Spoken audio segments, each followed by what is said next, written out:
We all know it. Walked it every day.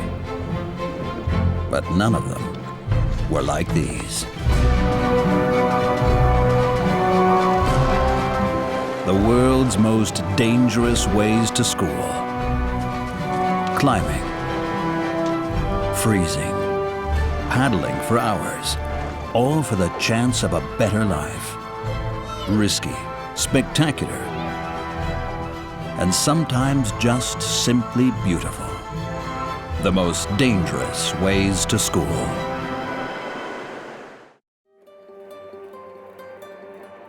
Peru, Lake Titicaca, 3,800 meters above sea level, the world's greatest mountain lake. On this lake, 2 schools where children learn and fight for their dreams. But the way to school leads across infinite water, and even the smallest children have to cope on their own. Almost daily, up to 4 hours of paddling and trudging through reeds, always battling with nature, on one of the world's most dangerous ways to school.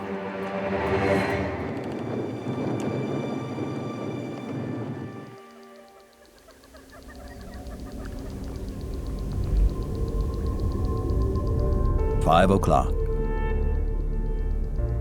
The first rays of the sun break through the clouds above Lake Titicaca, Peru. A new day is dawning.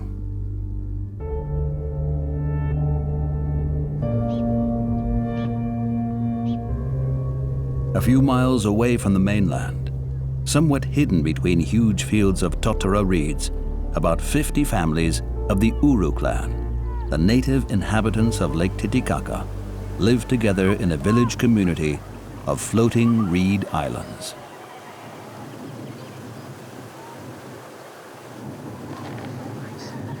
On each lives one family. At the first break of dawn, the 9-year-old Mariela and her little sister Belinda get up.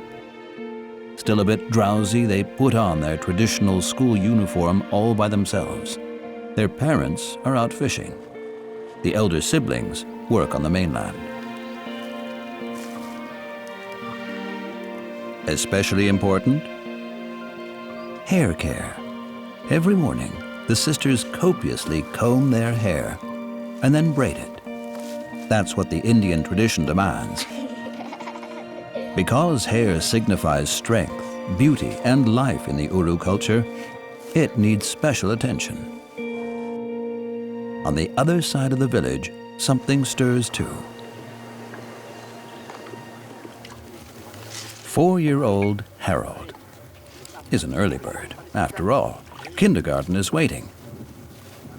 But the morning wash with cold lake water is not one of his favorite pastimes.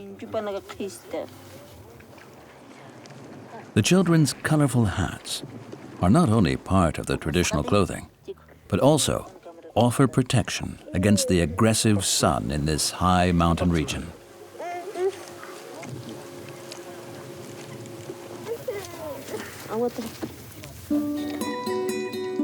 Far away from the village, a 3-hour-long boat ride from the mainland, 11-year-old Vidal and his family also get up at the break of dawn. They live on a tiny isolated island in the midst of the world's greatest mountain lake.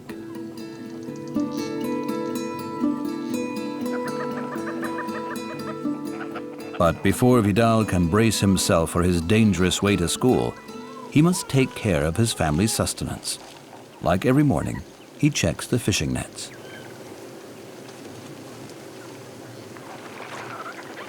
Vidal has built his boat himself, which, like almost everything else on this lake, is made of reeds. The water is only 2 meters deep here. The 11-year-old pushes the boat forward with a long wooden stick.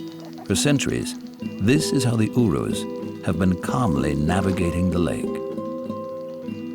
Especially in wintertime with its frosty temperatures, fishing is a tough job on a lake which lies 3,800 meters above sea level. By tradition, Vidal stands in for his father, who at this time of day is busy with other tasks. Due to the increasing water pollution over the past few years, the yield hasn't improved. Vidal is all the more delighted if he finds something in the net.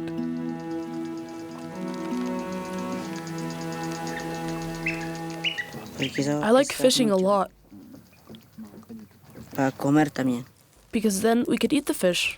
If something is left in the basket, my mother can trade it for something else on the mainland.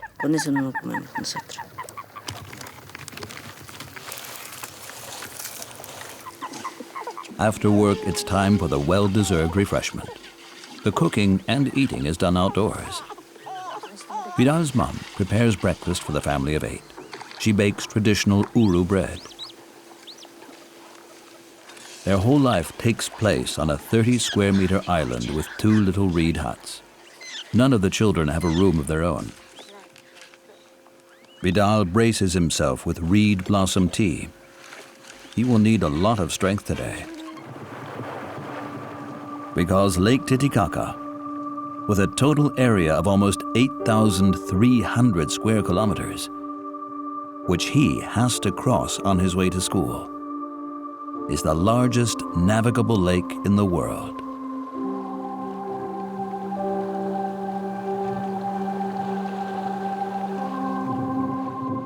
At 6:30, Vidal sets off on his adventurous journey to the Uros State Primary School. 2 hours lie ahead of him, across the Great Lake, all by himself.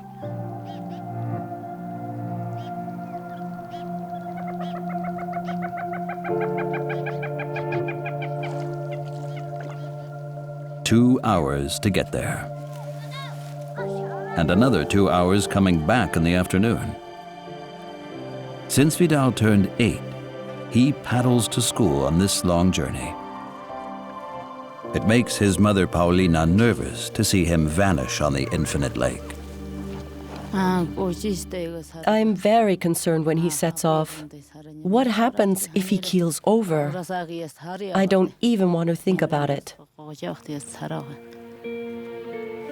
Most Uru children go together with a number of others in larger boats, so they can take turns. Vidal lives so far off that he has to go by himself. But he has a goal.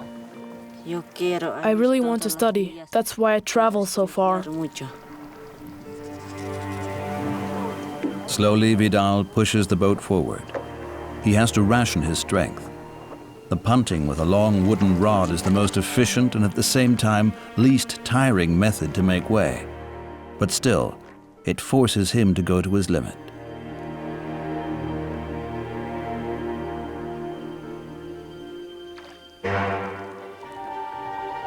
It's a long way, especially for an 11-year-old.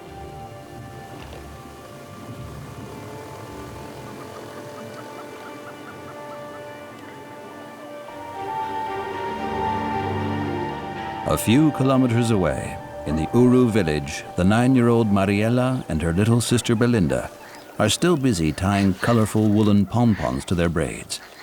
Only then are the girls ready to go. Mariela likes going to school because she too has a dream.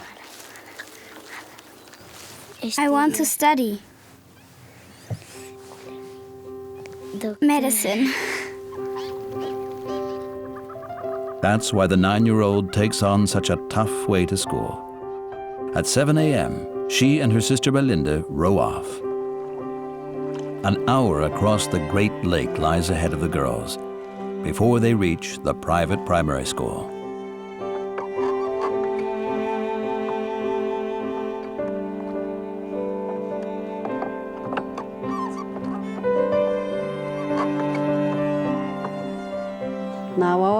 I'm afraid they might fall into the water. It has happened to Belinda. Luckily, Mariela was able to save her. I thank heaven for that. But she is left with no choice than to let them go on their own. She and her husband have to work.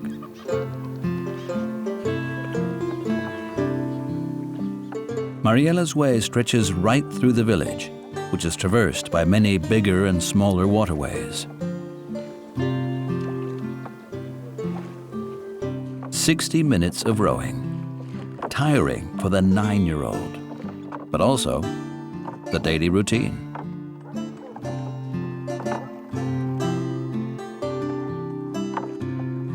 Her sister Belinda is lucky.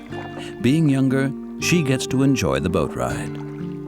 Mariella, being the older, had to take it on at an early age. I didn't know how to row. My mother taught me when I was about 5 years old. In the beginning, it was difficult. But when I turned 6, it started to become easier.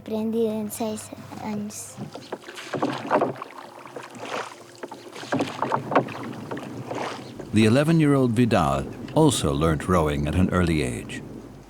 Most of the time, he is far out on the lake, completely by himself, on his traditional reed boat. I like my boat because it is so easy to handle. To build it, we first dry the reeds. Then we waddle the boat by weaving the 2 broad middle parts with the smaller parts that are used for the edge, and tie them together with nylon cords. To help the boat to float, we put empty plastic bottles in the middle part. To build the boat, it takes me about 2 to 3 days.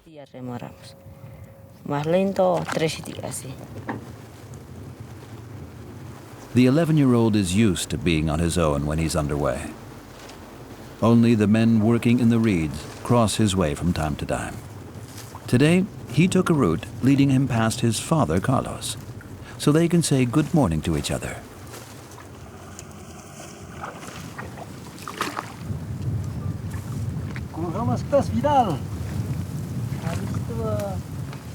Since the break of dawn, the 40-year-old harvests the totora reed. With a sort of sieve, he cuts the stems just above the root and drags them into piles. He wants to use the new harvest for the expansion of the island, only one of the many ways to use the reed on Lake Titicaca.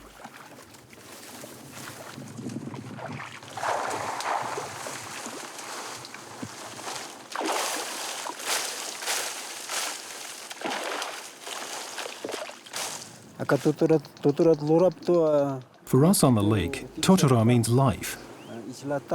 We build our boats, our houses, our islands with it. We even eat it.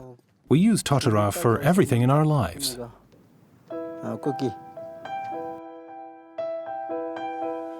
With his harvest, Carlos returns to his family island. The fresh reed provides the basis for the continuance of the family-owned island.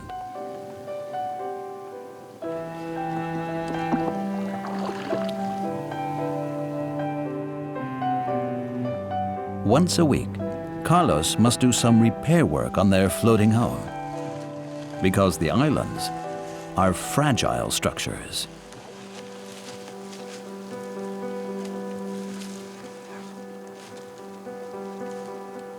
The Uru are the only inhabitants living on Lake Titicaca.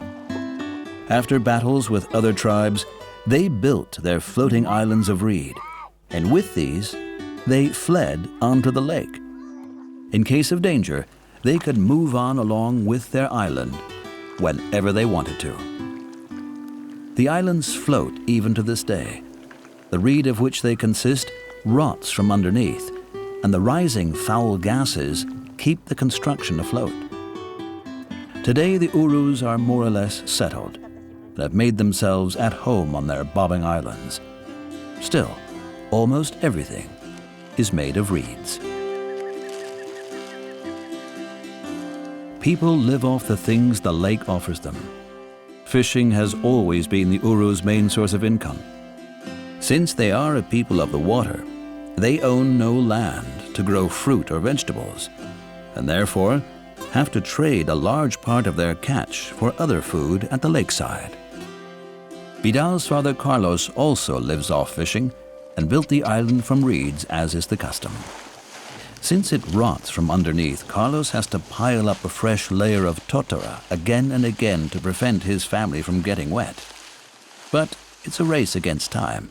After 3 years, repair work doesn't suffice anymore, and Carlos builds a whole new island.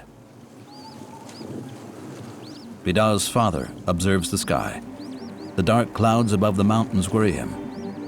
The weather quickly veers over the huge lake, and that signifies danger for his son. If clouds like these appear, I always get a bit nervous. But the real problem is not the rain, it's the wind.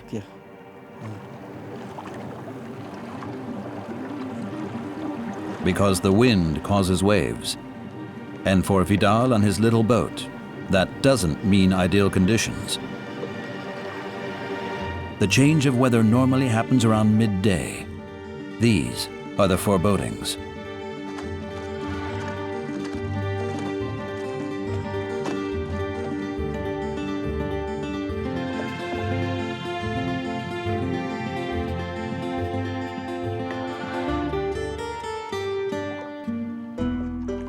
A few miles away in the Uru village, 9-year-old Mariela and her sister Belinda are rowing towards school. It's windy here too, but the many islands provide cover, and so the water is calmer.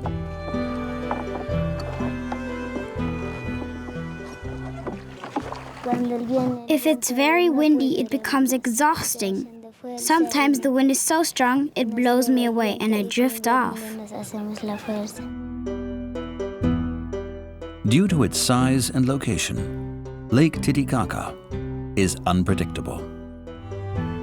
It lies on a high plateau between the Andes Mountains at a height of 3,821 meters. Allegedly, the cradle of the legendary Inca civilization is to be found in the lake. According to legend, the gods created the first Incas here. They rose from the bottom of the lake. For many, a magical place. Today, only the many ruins of temples testify to the existence of the ancient high civilization of South America.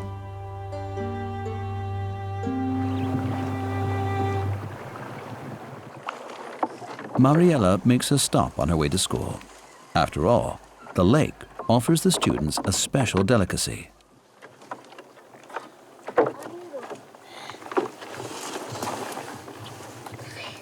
The so-called chulio is the Uru children's favorite food and can be found in the white insides of the totora reed.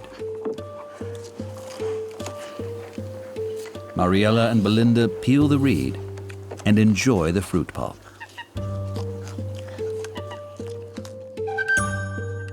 The children love chulio because it tastes slightly sweet. It contains many important minerals and also bleaches teeth.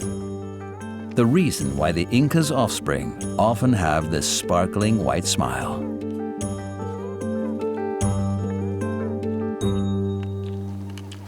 I like the chulio from a reed. It's so yummy because it's sweet. It also gives me strength so I can row. Vidal, too, takes a detour into one of the reed fields on his way to school.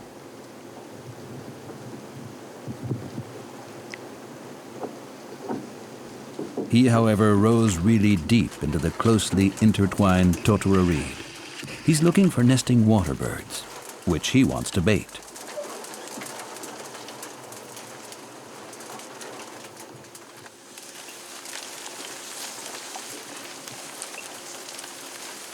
Only those like Vidal, who are very familiar with the reed, find their way. Many have gone astray. It takes a lot of effort, even if one knows the place.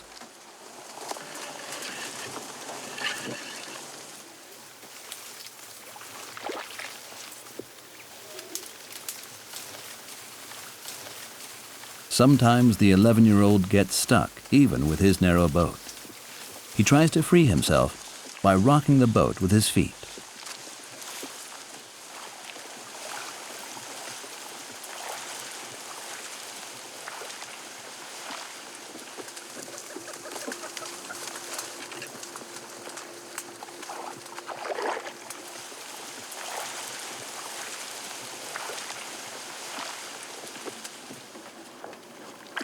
Finally, Vidal spots a nest full of fresh eggs.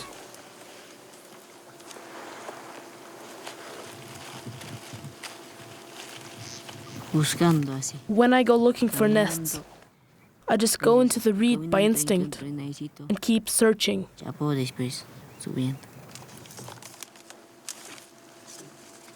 But Vidal is not really interested in the eggs. His plan? He wants to catch the parrots. They are the only source of meat for the Urus, and therefore especially precious. Only if Vidal catches something will his family have a meal other than fish for a change. The ducks are supposed to get caught in these nylon snares. Carefully, Vidal puts the eggs back into their nest. The parents will only return if the clutch is full. On his way back from school, Vidal will check his trap. Freshly invigorated, Mariella and Belinda continue their way to school. Since the Urus always help one another, a little stopover is also on the agenda today.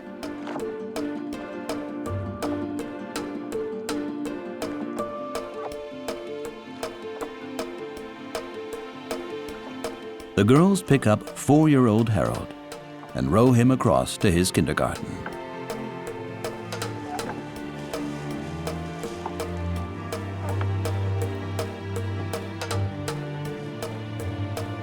In the village community, the older children often collect younger ones and thus share the ride.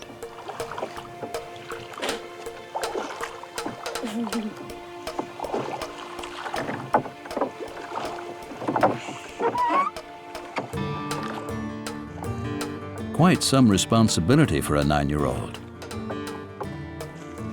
Especially since they are now on the busy main channel of the village, with plenty of traffic.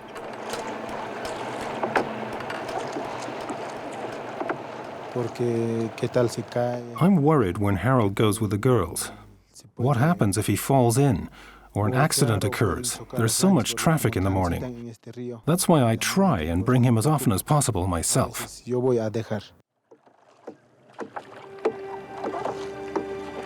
Harold doesn't know how to swim. Most children learn to swim in school. Mariella rows as careful as possible. A couple of times she almost collided with other boats. More and more Urus in the village own fast motorboats. The children with their wooden punts barely stand a chance. I'm afraid of a collision because we would instantly sink.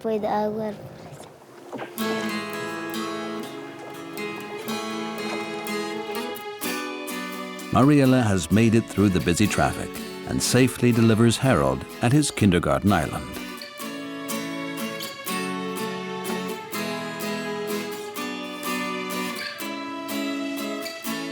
The girls wait till the 4-year-old has safely reached the building. Per year, on an average, 3 little children drown in the village, falling off the island while playing.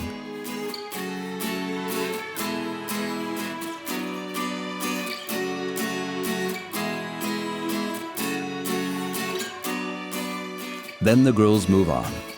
At all costs, they want to reach school, which lies at the far end of the village, long before the actual lessons start.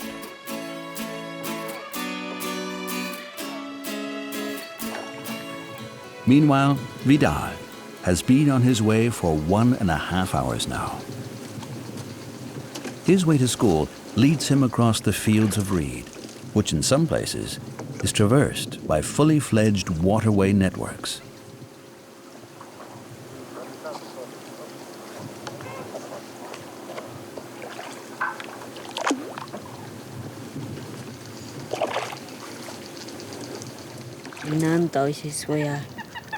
I never get lost in the reed. I simply use the sun for my orientation.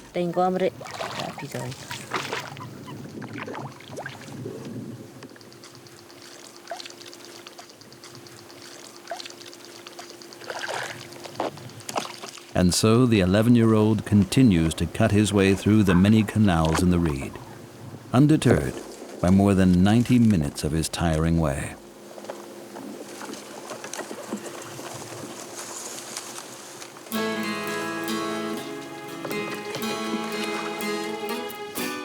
After a good hour, Mariela has nearly made it.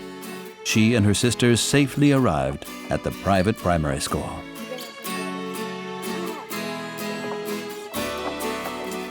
Fellow students from all over arrive in dribs and drabs.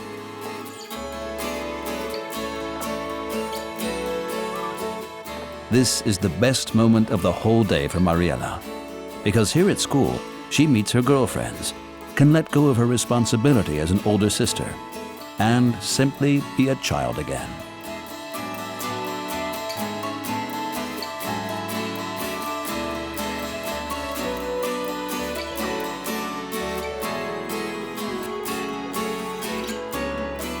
A whole hour before school starts, the girls meet because they've got something to do before the serious side of life begins.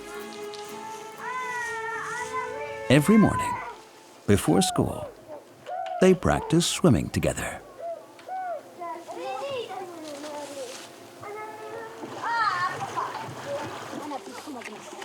The fact that the water is only 12 degrees Celsius only bothers Mariela and her friends in the beginning.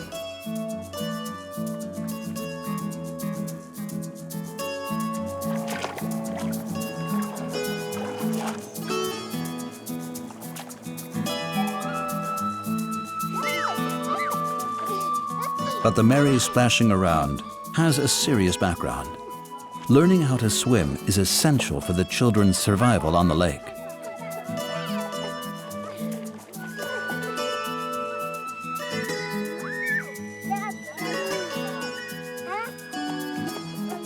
But they don't have proper sports lessons where they would get competent instructions.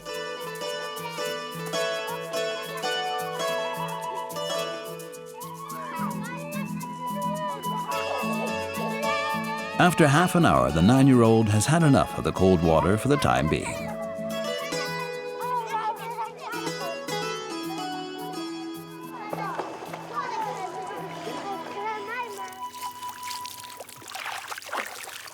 Finally, Vidal has also almost made it. The state primary school is in sight. He has been on his way for a good 2 hours now and is tired, but also happy to finally be there and meet his friends.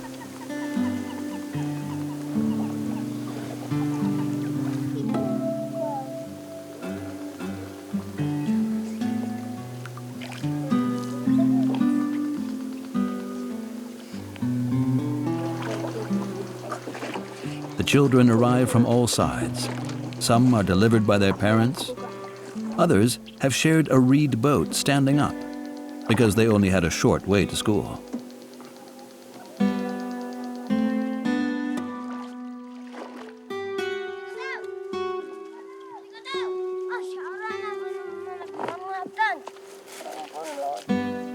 A quick spit bath in the lake, and then it's time to finally enter the schoolyard.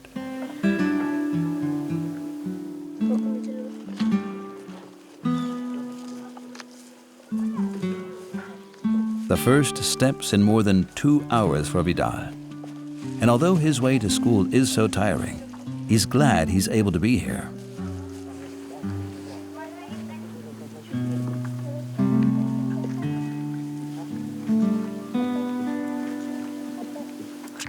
Here, I could have fun and be with my friends.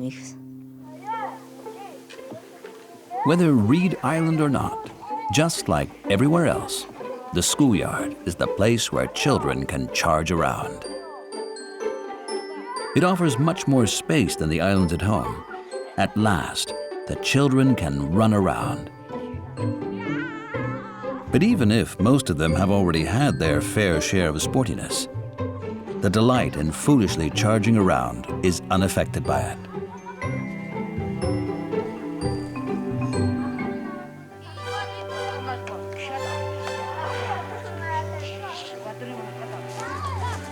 The teachers' pets among them already peer around for their teachers and rush to their welcome. Vidal's teacher, Senora Condori, also has a long way to school. She comes from the mainland, and it took her 1.5 hours to get there, with a motorboat, however. At 9 o'clock sharp, the 40 students start lessons with a morning assembly.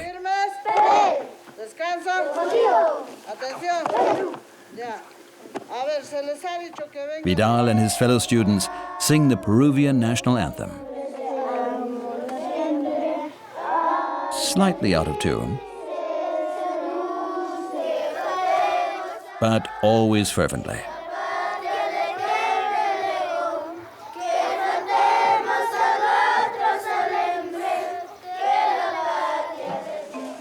Off to the two classrooms.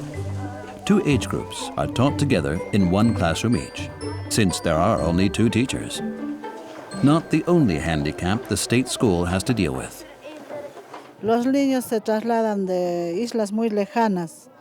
Many of my students come from faraway islands. For them, it is physically very tiring to row the boats, and often the children had little or no breakfast. So when they arrive, they're already very exhausted, which makes it harder for them to learn and to concentrate.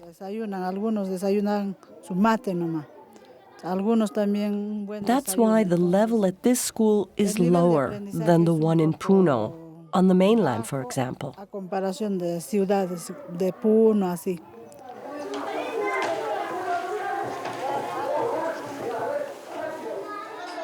Nevertheless, the teachers try to bring their syllabus across. The timetable starts with math as first lesson. Even if boring for some, it's Vidal's favorite subject. He wants to become an engineer.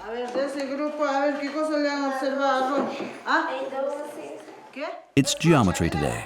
Senora Condori has to teach 3rd and 4th grade together, and always makes sure they all understand.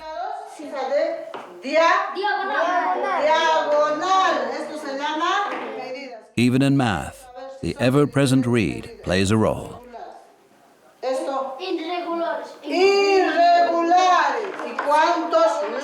The pieces of totora are wonderfully suited to illustrate the polygons the teacher showed at the blackboard earlier on.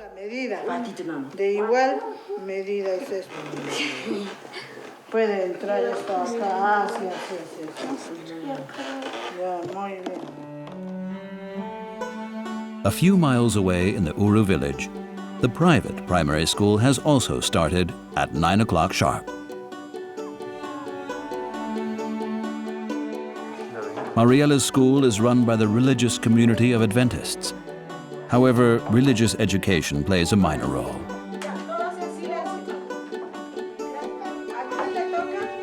The teacher follows the ordinary national curriculum.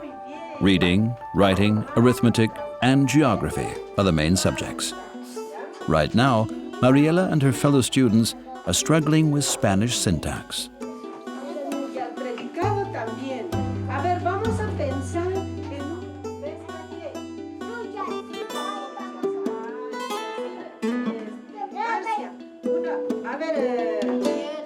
Also in Vidal's school, it's time for Spanish lessons.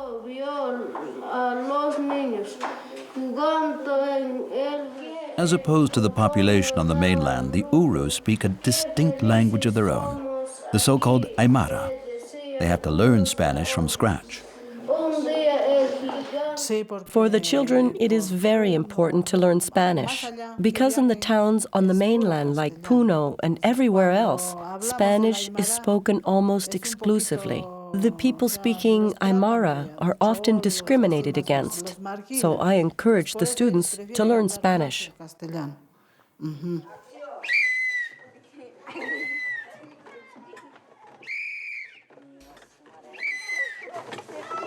12 o'clock.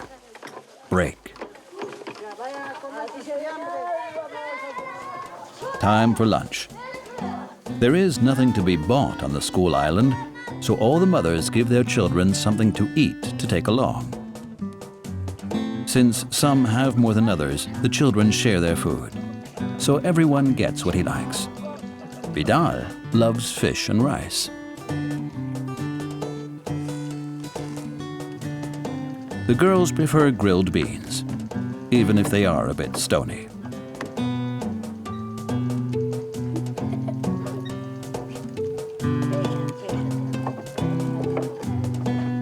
Whoever is thirsty afterwards simply serves himself from the lake, drinking with their own special technique.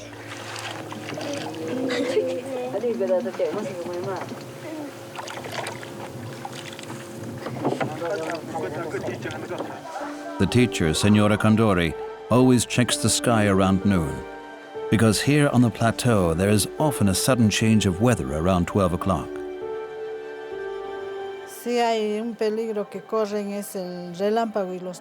The biggest problems here are the thunderstorms and the wind. Especially in the afternoon, it's dangerous. Because just when our children head off for home, often we have a change of weather. If we see that the weather will worsen, we finish school early so the children can get home reasonably safe. For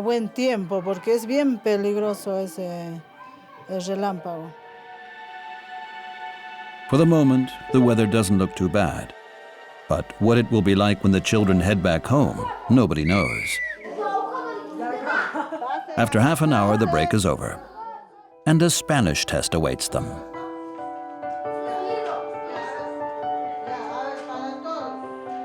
Nothing escapes Senora Condori's stringent gaze, even if the children try to cheat a little.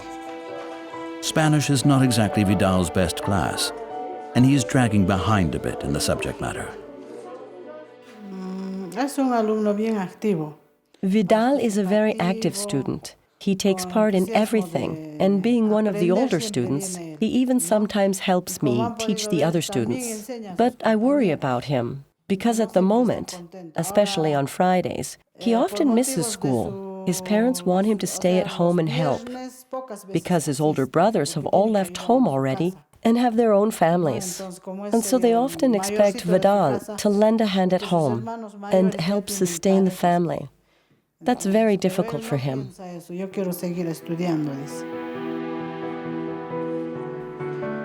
The tests are corrected immediately. As almost everywhere in the world, the girls are done first and are anxiously awaiting their results.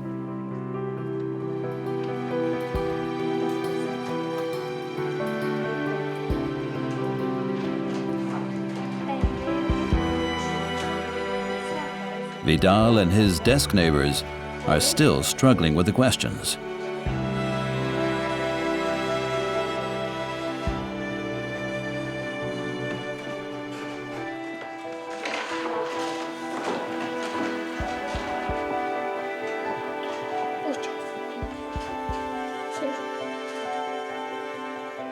For Vidal, the test is quite important.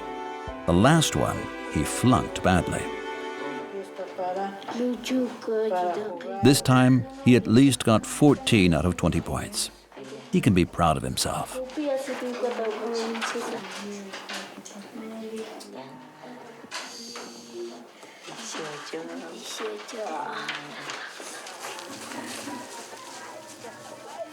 At 2 p.m., school's over. After 5 hours of school, it's time to go back on the long and dangerous way home.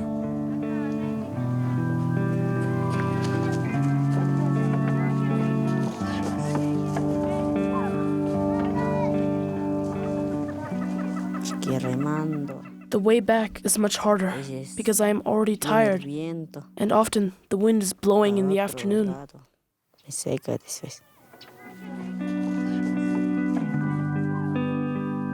All on his own again, Vidal rows towards his parents' isolated island.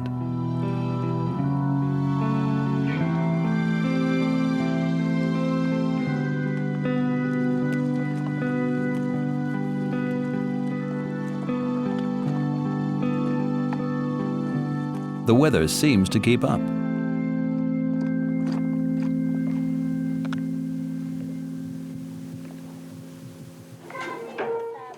Mariella's school is over too. Depending on which direction they're heading to, the children share rides.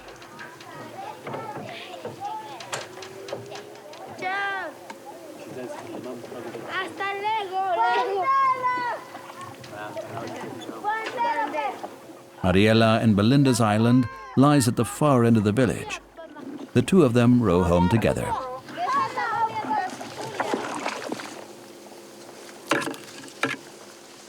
Vidal can't take the shortest route home. He wants to check the trap he set in the morning at the duck nests.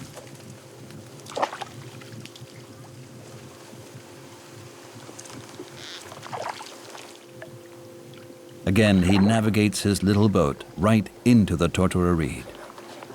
He has to concentrate in order to recover his snares in the midst of the infinite tangle of reed.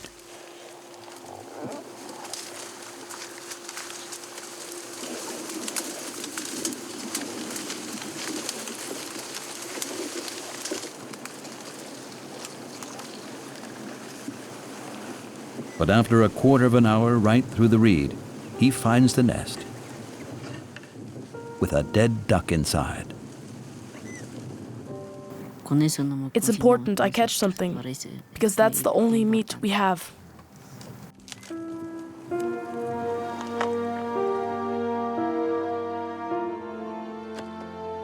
Vidal takes the remaining egg back home. He will hatch it at home.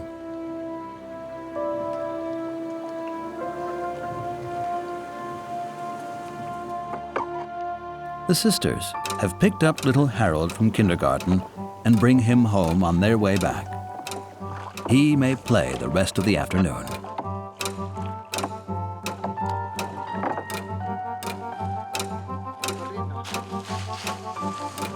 Theoretically, Vidal only has half an hour left, but the wind has grown stronger, and he is unable to find protection in the canals.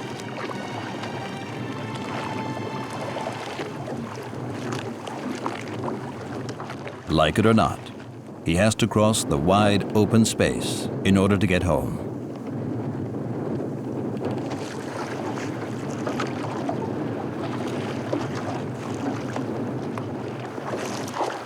The 11-year-old struggles to keep balance. I have to be careful. If I move too much, I could fall over.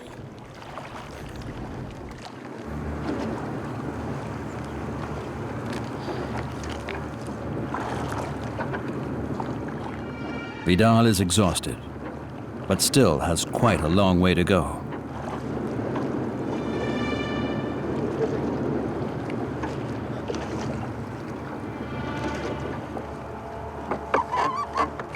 Because the village is close by, the water is calm where the girls are. Since 9-year-old Mariela has been rowing the whole time on the way there, it's now Belinda's turn. She is supposed to learn how to steer the boat by herself. Next year, Mariela will have finished primary school. The little one is already quite capable of the movement sequences, but she is careless and doesn't pay attention to the other boats. To Belinda, the whole thing seems like a game. She will have to practice a while before being allowed to row by herself. She's got half a year before she has to go on the water on her own, and Mariela is off to secondary school.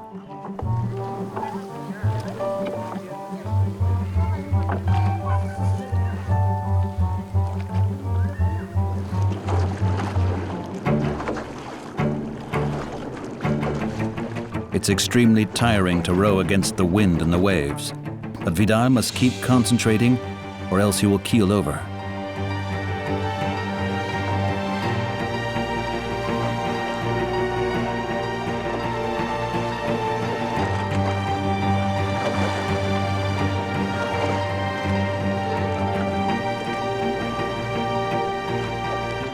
Water swashes into his reed boat. Again and again, he has to stop and bail it out.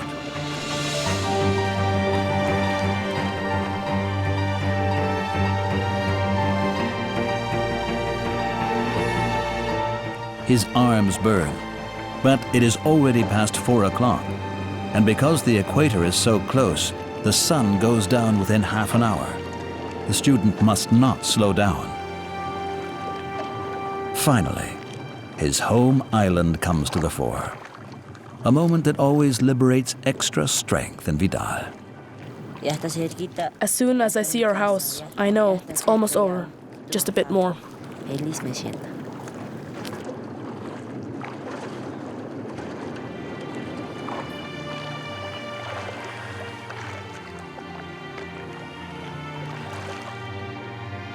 Shortly before sunset, Vidal reaches home after 2.5 hours, soaking wet. He was away for 10 hours. He doesn't arrive empty-handed. His catch means that his family can finally eat some meat after 10 days.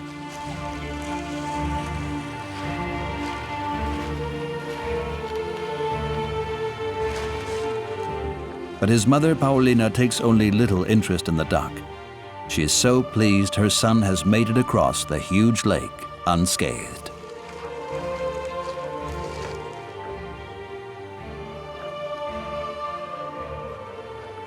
I am always worried until he is back, and then I try and warm him up with a jacket and a warm soup.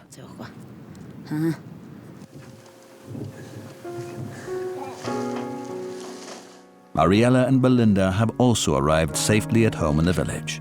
Like good girls, they quickly do their homework. Mariela does math, and Belinda is drawing.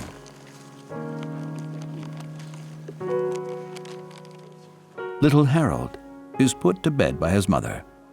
But also, he has to do some reading exercise before he goes to sleep, exhausted by a long day.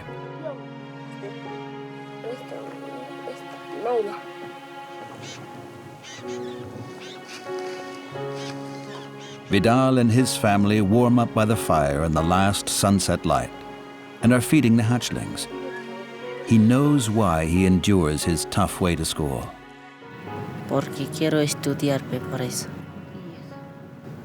I do this every day because otherwise I would not be able to study. I am lucky. My older brother couldn't go to secondary school. But my mother told me that I'll be allowed to study. And that just makes me happy. And so, again tomorrow, Vidal will row for 4 hours across the largest mountain lake in the world. For his dream of a better future, he will endure even the longest way to school.